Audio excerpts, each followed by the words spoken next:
So last topic जो मैं discussion करना भूल गया, रिलेशन बिटवीन के एंड एमपीसी। ठीक है ना। के क्या है? इन्वेस्टमेंट मल्टीप्लायर है। ठीक है, अभी हम देख चुके हैं इन्वेस्टमेंट मल्टीप्लायर क्या होता है। यानी इन्वेस्ट थोड़ा सा किया, उसके रिस्पेक्ट में हमको जो आउटपुट जो है बहुत ज्यादा मिला, और जिसके कारण हमको ये इफेक्ट हुआ, उसी को क्या बोलते हैं?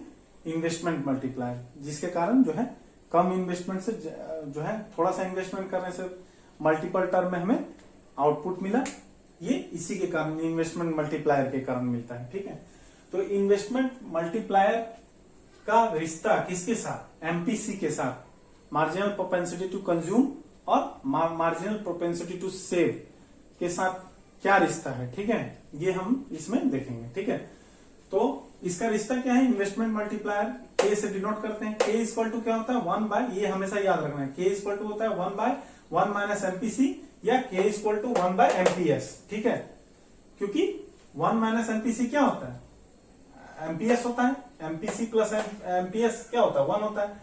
तो एमपीसी क्या होगा? 1 माइनस एमपीएस, या एमपीएस इक्वल टू क्या होगा? 1 माइनस एमपीसी। ठीक है, तो ये के इक्वल टू क्या होगा? 1 बाय 1 माइनस एमपीसी या 1 बाय एमपीएस। ठीक है, अब इस रिलेशन को फाइंड आउट कैसे करेंगे ये देख लेते हैं। How to find out the relation between K investment multiplier और marginal propensity to consume MPC. ठीक है, इन आप देखेंगे क्या क्या करते हैं in equilibrium condition. Equilibrium condition में क्या होता है? एएस इक्वल टू एडी होता है, एग्रीगेट सप्लाई एग्रीगेट डिमांड जहां बराबर होता है। ठीक है, अब एएस को हम वाई से डिनोट कर सकते हैं, वाई लिख सकते हैं, एएस को इनकम लिख सकते हैं। ठीक है, और aggregate demand two sector close economy में क्या होता था? सी प्लस आई होता था। ठीक है, अब इसमें डेल्टा लगा दो, दोनों को चेंज करते हैं, तो del of Y equal to क्या होगा? Del of C plus del of आई।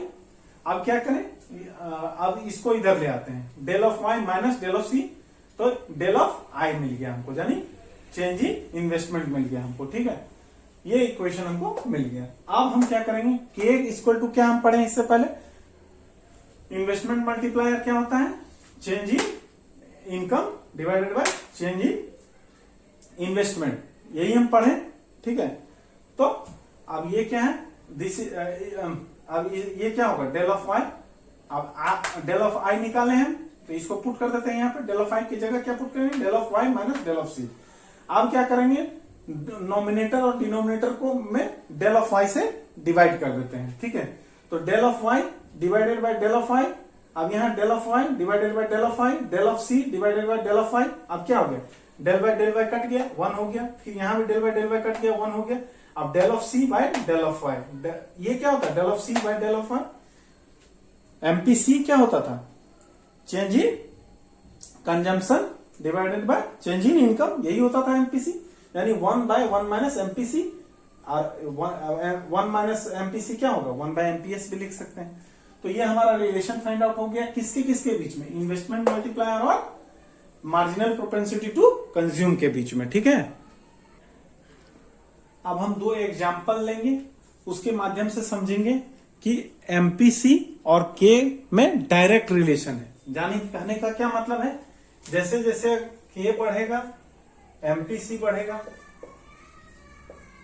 या एमपीसी बढ़ेगा तो के बढ़ेगा, एमपीसी बढ़ेगा तो के बढ़ेगा। ठीक है, एमपीसी बढ़ाएंगे तो क्या होगा? के बढ़ेगा। कैसे? एग्जांपल से देख लेते हैं।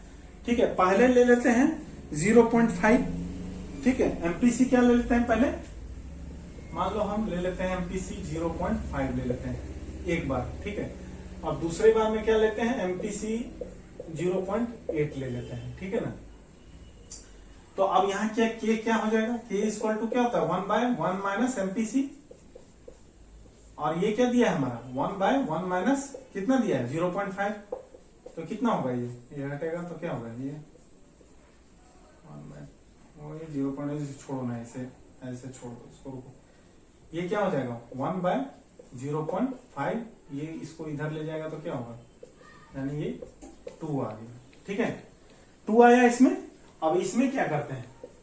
अब लेते हैं इसमें 1 माइनस एमपीसी।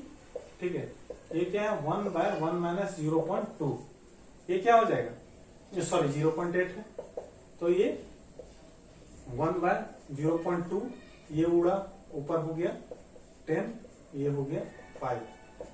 देखो पहला केस में क्या हुआ, एमपीसी जब 0.5 लिया तो क्या आया, k इक्वल टू 2 आया, और एमपीसी जब मैंने 0.8 लिया तो k अब क्या आता है, 5 आता है। यानी एमपीसी जैसे जैसे बढ़ा वैसे वैसे क्या हुआ, k का वैल्यू भी बढ़ा। यानी एमपीसी बढ़ेगा तो क्या होगा, k भी बढ़ेगा। इट मीन्स क्या हुआ, डायरेक्ट रिलेशन हुआ दोनों के बीच में, डायरेक्ट रिलेशन है दोनों के बीच में। ठीक है, अब कोई डाउट? ठीक है, अब है ये तो देख लिया मैंने कि एमपीसी और के का रिलेशन कैसा है, डायरेक्ट रिलेशन है। यानी कि जैसे जैसे एमपीसी बढ़ेगा वैसे वैसे के भी बढ़ेगा। उसके जस्ट रिवर्स में, उसके जस्ट उल्टा क्या है, एमपीएस अगर बढ़ता है तो के क्या होगा, घटेगा। देखिए पहली बार हम एमपीएस लिए 0.5 तो के इक्वल टू क्या होता है 2। अब दूसरी बार में हम एमपीएस लेते हैं 0.8 तो के आ जाता है 1.2। इट मीन्स क्या हुआ, एमपीएस बढ़ा तो बढ़ा रहा है एमपीएस तो ये क्या हो रहा है, घट रहा है। दोनों का क्या है, इनवर्स रिलेशन है। ठीक है, अब एक न्यूमेरिकल देख लेते हैं, रिलेशन बिटवीन के एंड एमपीसी से जो पूछा जाएगा।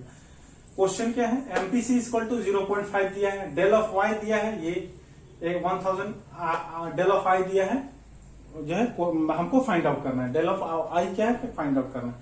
यानी यहाँ हम क्वेश्चन देख के ही हमको समझ में आ रहा है कि के का रिलेशनशिप न्यूमेरिकल है, क्योंकि के इक्वल टू क्या है, del of Y by del of I होता है, और एक रिलेशन होता है 1/1 माइनस एमपीसी, एमपीसी भी दिया हुआ है, डेल वाई डेल आई हमको फाइंड आउट करना है।